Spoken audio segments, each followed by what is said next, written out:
Gonads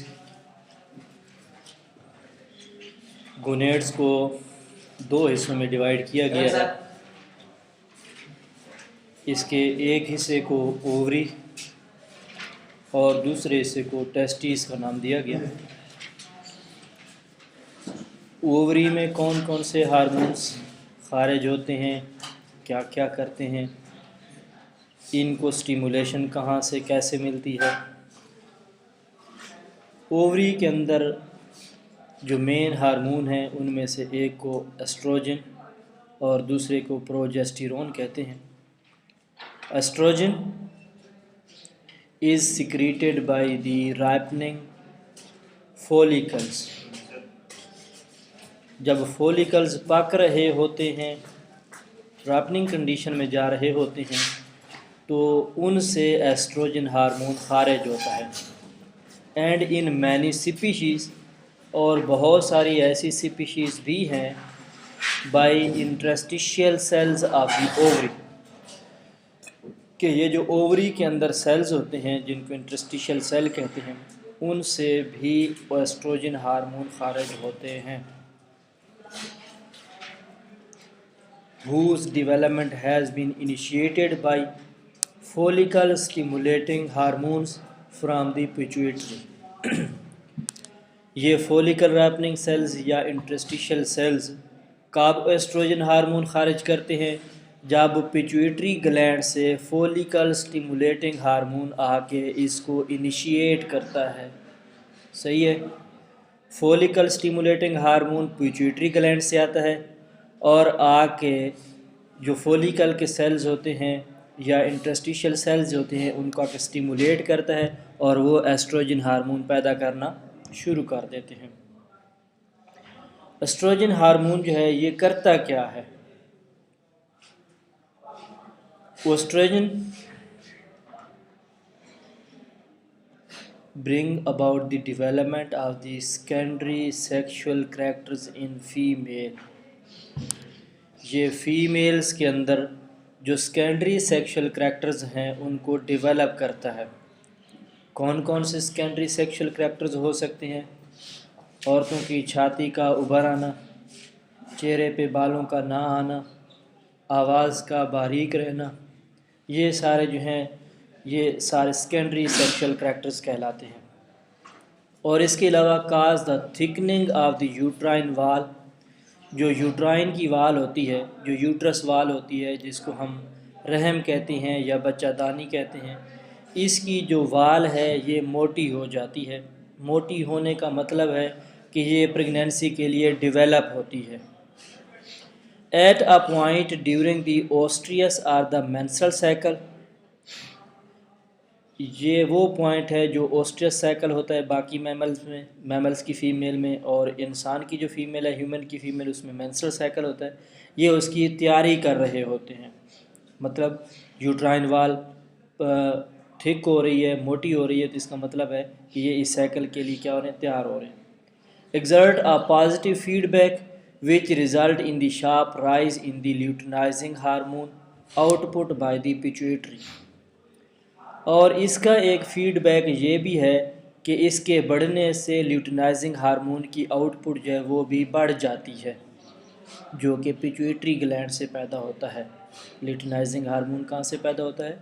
pituitary gland से। और इसके ये किसके बढ़ने से ज़्यादा पैदा होता है? एस्ट्रोजन हार्मोन के बढ़ने से ये हार्मोन ज़्यादा पैदा होता है, इसलिए इसको पॉजिटिव फीडबैक मैकेनिज़्म कहते हैं।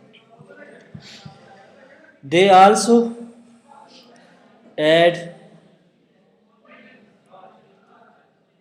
in healing the repair of uterine wall after the menstruation।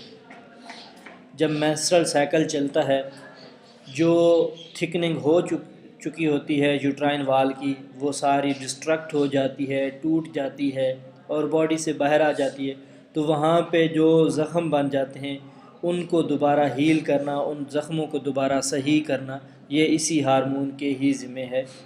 Under the influence of oestrogen some of the cell of the uterine wall become the glandular and start the secreting the proteinaceous secretions which are taken up by the embryo during its early stage of the development।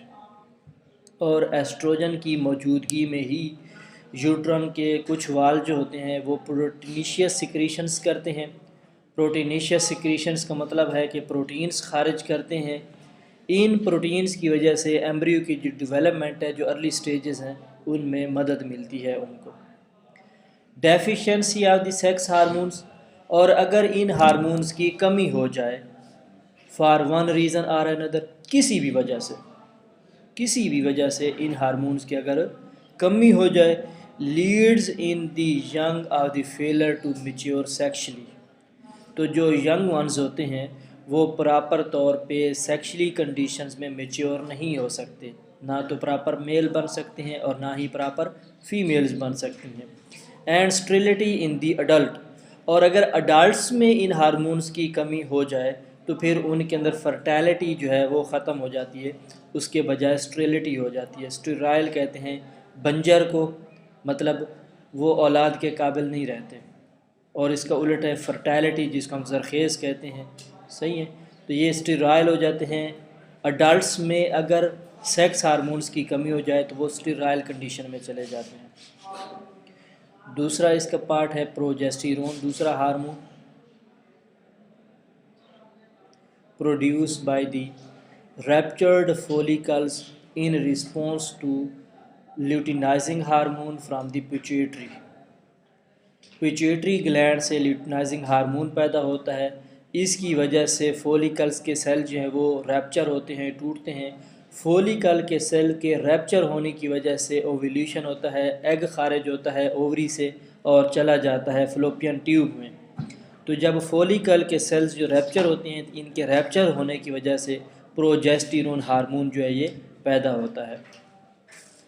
Progesterone inhibit the further follicle stimulating hormone secretions from the pituitary.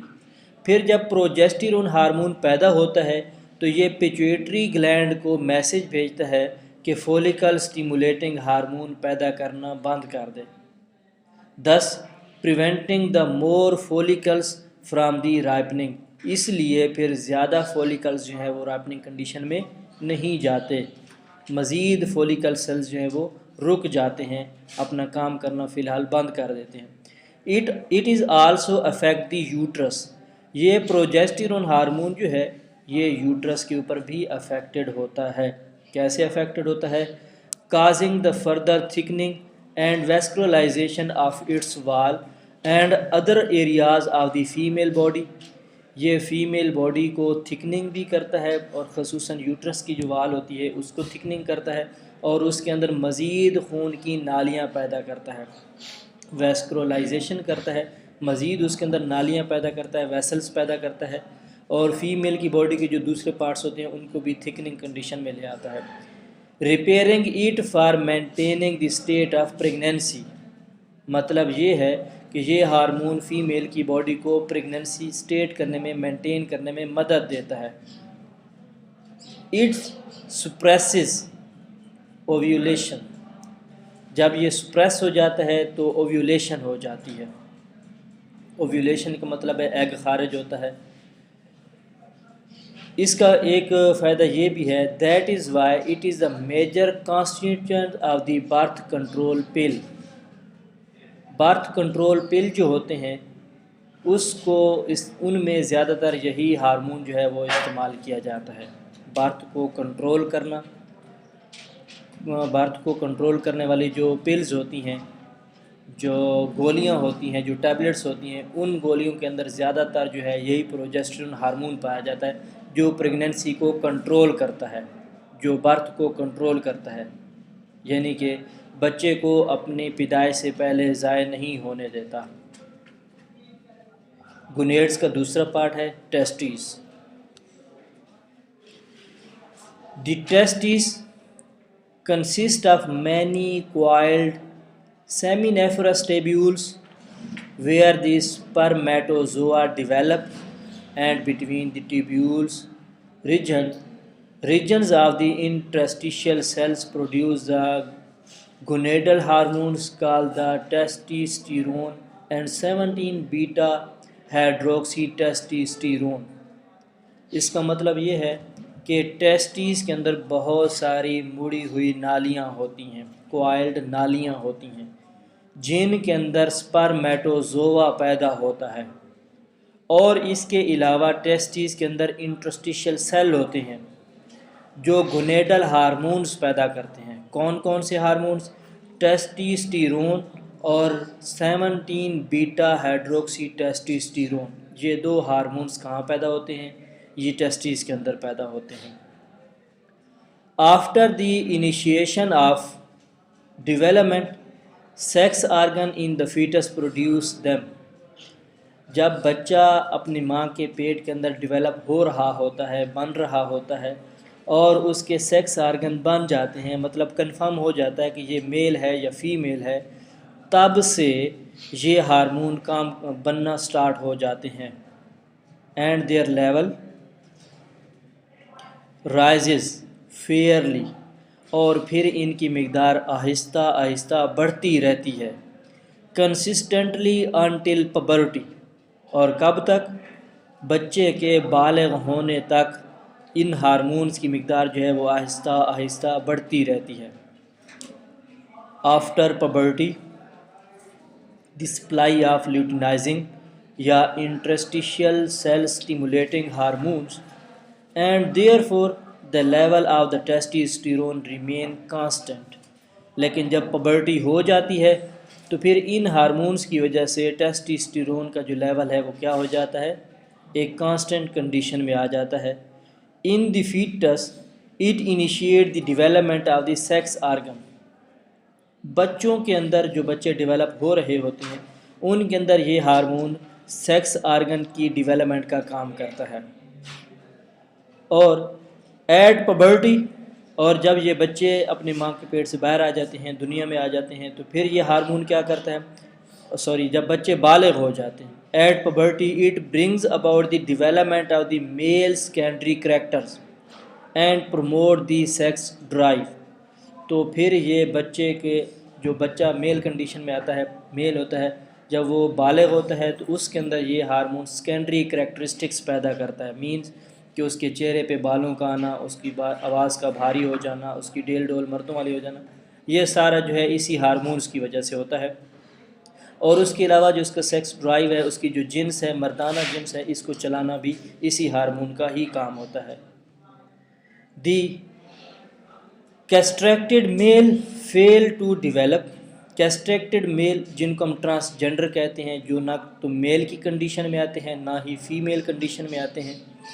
The castrated male failed to develop the secondary sexual characteristics and his body tend to more toward the form of the immature female, जिनको हम ही mails कहते हैं।